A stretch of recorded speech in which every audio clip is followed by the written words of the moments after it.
Ragan Motorsports has officially announced all their driver lineups for the 2021 season. Chris Monez will not become the spotter for Kyle Larson in 2021, and a former race car driver will be returning to the NASCAR ARCA Series in 2021. What's going on, guys? It's Daniel, and welcome back to our video. We've got a lot of motorsports news that we need to discuss here today on the channel. Let's go ahead and just jump straight into it. The first story we're going to talk about is David Gilliland Racing, as there is a partnership that has officially happened with DGR Racing. David Gilliland and Johnny Gray are forming DGR Crossley. Now, this team was originally DGR Crossley because Bubba Massis owned Crossley Foods and Brands, who also was a former racer as well. It is now just going to be called DGR Crossley. For most of you don't know, Johnny Gray is also the grandfather of Tanner and Taylor Gray, so both those guys are expected to probably be driving in the ARCA Series and the NASCAR Truck Series as well. Bubba Massis is still going to be remaining in marketing and sponsorship capacity for that team. So Bubba Massis is not gone from the team. He's just no longer an owner. The new team is going to be called DGR Racing. It's no longer going to be called DGR Crossley. But really cool to hear this partnership. Really cool also, I think Tanner Gray and Taylor Gray are both been really, really talented in their respective series. They put out some really strong performances. We also know Tanner Gray is also a NHRA champion, so he's won a championship in something other than NASCAR. But really cool to hear the news on DGR Racing, and really awesome news to hear today. On to the next story.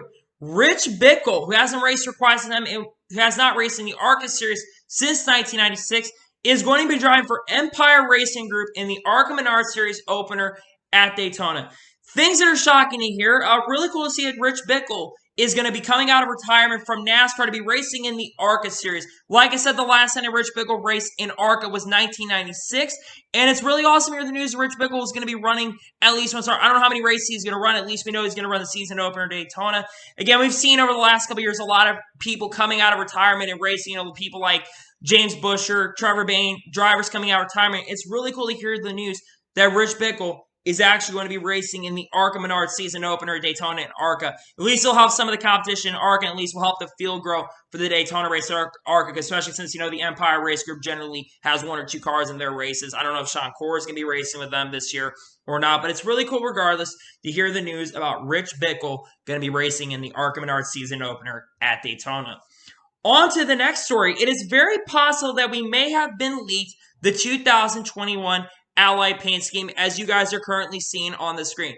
And I have to say that these colors pop. This is the best looking Allied paint scheme I've ever seen. The white number 48, I think it looks really, really cool. The purple and all the colors on the car, they just pop. It is really, really cool, and it's going to be really cool to see that car. The previous Allied car, besides the one that Lefty did for Jimmy John's, and maybe the white Allied car, I wasn't as big a fan of and supportive. They weren't bad. The cars just weren't that great, though, if they're truly going to be honest with ourselves. But I think that this Allied paint scheme is really, really something special, and I cannot wait to see this. I mean, this may not be the official scheme, but it looks like that this actually might end up being the 2021 Allied Bank paint scheme that we are going to see. I really do enjoy this scheme, and it looks like it's going to be a really cool scheme that we are going to see in 2021 in the NASCAR Cup Series.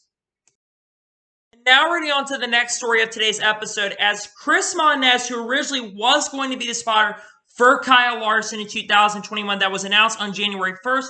Well, we've had confirmation last night that he will no longer be the spotter for Kyle Larson in 2021. There will be a new spotter that will be announced in the foreseeable future. Now, to give you a little bit of a backstory behind the whole Chris Monez situation, the day that it was announced that he was going to become the spotter, people started digging and found some really, really controversial tweets that he supported. One of those being about a Quanon supporter, which that is a far-right conspiracy group, which that really isn't good. That's something I do not support and do not support at all regardless.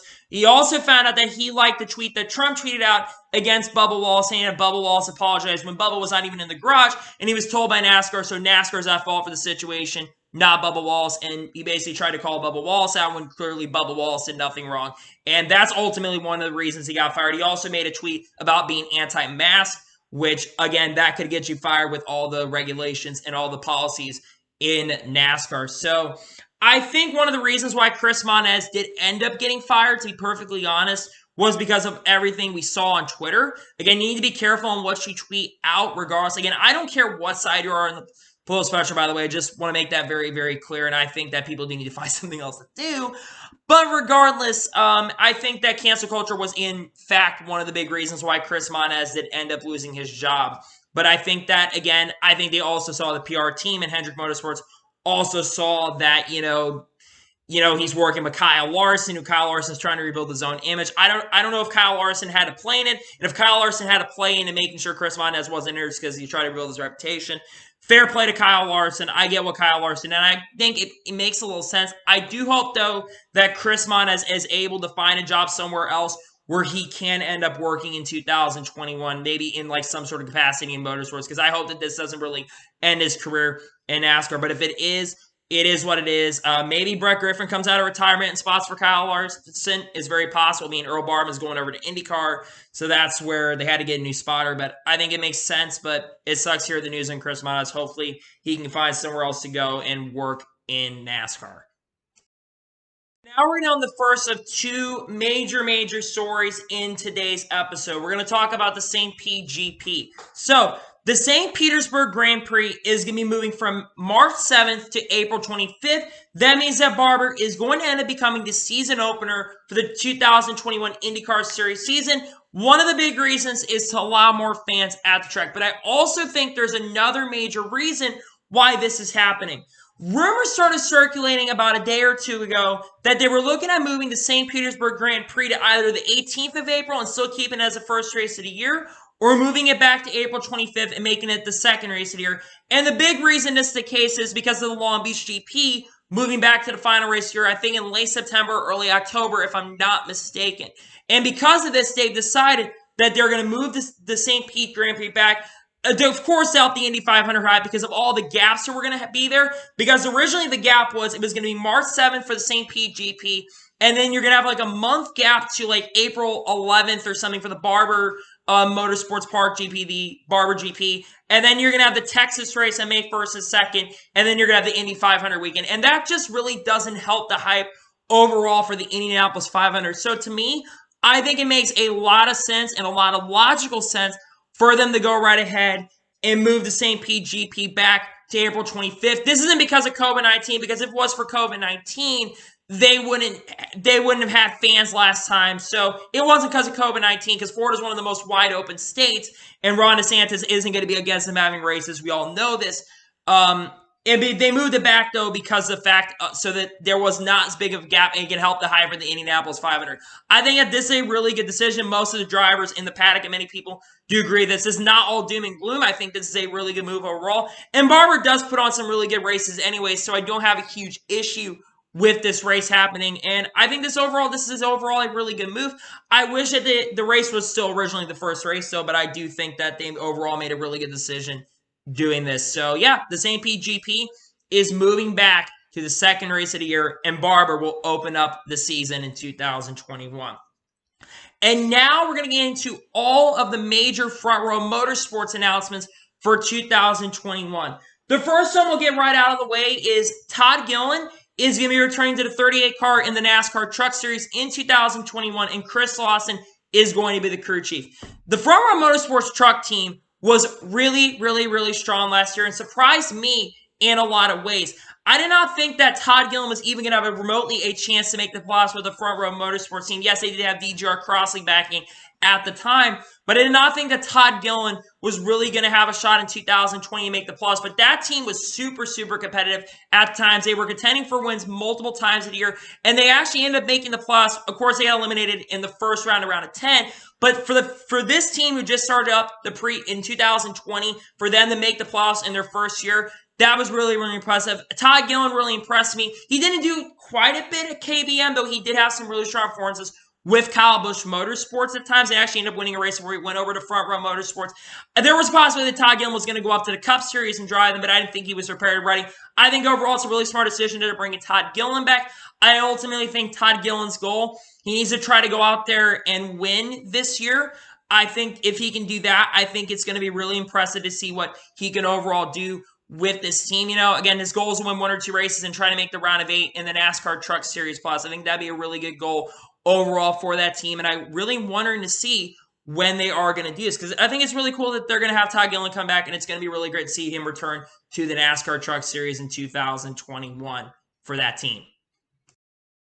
The next major Front Row Motorsports announcement that actually did end up happening for the 2021 Daytona 500 is that David Ragan is going to be coming out of retirement to race in this year's Daytona 500. He will drive the number 36 car for Front Row Motorsports in 2021, and this actually will be an open team in 2021. So David Ragan will have to qualify for this year's Daytona 500. It is really awesome to see that David Ragan is officially going to be driving in this year's Daytona 500. It does help that more drivers are going to be in this year's Daytona 500 and qualifying for it. I think we're now up to 43 confirmed drivers for this year's Daytona 500, so there's a lot of people that are going to be qualifying. How logical do I think that David Ragan has an opportunity of making it into the race on speed for Daytona 500 qualifying? I think, honestly, that David Ragan will be one of the two people that actually makes it in on speed. He's a really good racer. He's a really good driver in the, not the road course races, the Super Speedway races. He's put up together some really strong performances with this team overall. And the Front Row Motorsports cars have, the Ford backing, the Ford engine backing. So they're usually really, really fast. They have the Penske, Roush, Yates engines, whatever those engines are called. They have those backing engines. And I think that's really going to help David Ragan get into the race. I don't think he's going to have to worry about making it in, from the races, from the duels. The duels are going to matter this year, by the way, with how many people are going to be entering this year. But I think David Ragan will make it on speed. But really, really cool news here that David Ragan is actually going to be racing in this year's Daytona 500, attempting to qualify because it's going to be an open car in 2021. And now we're getting on to the final portion of the Front Row Motorsports announcements, because this is the big, big, big announcement. The driver we've been waiting for to drive the 38 car for Front Row Motorsports is officially confirmed. Something reported a couple weeks ago that Anthony Alfredo was in the running and the leading driver to take over the 38 car. Well, that is officially confirmed. Anthony Alfredo will be driving the 38 car full-time for Front Row Motorsports in 2021. The crew chief is going to be Seth Barber. I am very, very excited for Anthony Alfredo getting a full-time opportunity with Front Row Motorsports. Yes, I think there's going to be a lot of questions around this move because Anthony Alfredo does not have a lot of experience and he's never ran a full season. He only ran part-time in the NASCAR Xfinity Series, has some decent runs with this team. Now, I'll tell you my personal opinion. I wish he would have gotten a full-time opportunity at an organization like RCR because he put together some really strong performances. I wish there was a second car available for RCR and he could be able to drive that car, full-time in 2021. But I do think it makes sense overall for him to go up to the Cup Series and learn. Plus, its cars are definitely easier to drive than the NASCAR Xfinity Series cars. Those cars are 650 horsepower. The Cup cars are 550 horsepower, so they're a little bit easier to drive. And not only that, I think this is a great opportunity for him. And I think Front Row was looking at the sponsorship aspect and the possibility marketability for a driver like Anthony Alfredo, who does bring a lot of fans. You look at how many fans he has on TikTok. He's got hundreds of thousands of followers on TikTok. I think like 130,000 or 140,000 or something like that. He's got a ton of followers on TikTok. So that's one of the big things. And he can bring a lot of sponsorship and marketability to the NASCAR Cup Series, also streamed as well. So you have to think about the marketability aspect to why they signed him. Again, I think people are going to say, oh, he's not going to do as good a John or Nemechek. I actually disagree with this motive as well. I think that Anthony Alfredo is actually going to have a pretty strong year with this organization. It's not going to be like a top 20 year for this team, but I do think that Anthony Alfredo will have a couple top 10s this year. I think 2 or 3. Probably one of those coming on a super speedway racetrack, to be honest. But I think that Anthony Alfredo will get an occasional top 10, and I think he'll get quite a few top 20s. And I think ultimately they go for Anthony Alfredo in 2021. I ultimately think he needs to try to gain experience in his first full-time year. And I think people saying that, this is a really bad career move overall for Anthony Alfredo, I disagree. I think he's young enough. He's only like 21 years old, if I'm not mistaken. I think he's got plenty of time in his NASCAR Cup Series career to find somewhere else good. If he does well enough, don't remember how long the contract is that he signed. I know Mike Modell is going to be his teammate next year. I think it's a 1-year deal or 2-year deal. I don't remember how long the contract is. But if this is a 1-year deal, if he does well enough with this team, he could be on a team's marketability. For instance, like maybe the Chip Ganassi 1 car could be up for him, grabs. Maybe the Roush Fenway racing car could be up for grabs. There's a possibility that a lot of rides are going to be open after 2021. If he does well enough and gets enough experience and puts together a pretty decent year, like a top 25 season with Front Row Motorsports, which I think ultimately is a goal for Anthony Alfredo, it is very possible that Anthony Alfredo could end up going, to a better ride if he does well enough. I think Anthony Alfredo's young enough, and I think, like I said, with his marketability being a fast pasta, I think that he can bring a lot to the table overall for Front Row Motorsports. And I think that overall, that this is a really good move for this organization. I think in 2021, I think he's going to put a lot up to speed, and I think he's going to do pretty well with this team, and I think that overall this is a good move. Yes, you have to think about he might be in rush. I think there are drivers that deserve it more. When you think about the marketability standpoint, I think it makes a lot of sense for Anthony Alfredo to be going full-time with this team in 2021. So, anyway, that is going to be for today's NASCAR news and IndyCar news video as well. I want to thank you guys for watching. Please like and subscribe to the channel, notifications so you be notified when a video does go live on my channel. Follow me on Twitter, Facebook, and Instagram. Link description below for that. And comment your thoughts on this video. What are your thoughts about Anthony Alfredo going full-time with Front Row Motorsports in 2021? Do you think they made the right decision to sign into Front Row Motorsports or not? And what are your thoughts about David Ragan driving this year's Daytona 500? Do you think this is going to be a good move for Front Row? And do you think he'll qualify in this year's Daytona 500 with the depth of the Daytona 500 field? Let me know in comments below. If you enjoyed today's video, make sure you like so YouTube can recommend more of these great videos out to you guys. If you do that, I'd greatly appreciate it. Just remember, also support me on Patreon as well. The link will also be in the description below for that. Anyway, once again, guys, thank you guys for watching, and I'll see you guys next time. Take care, everybody.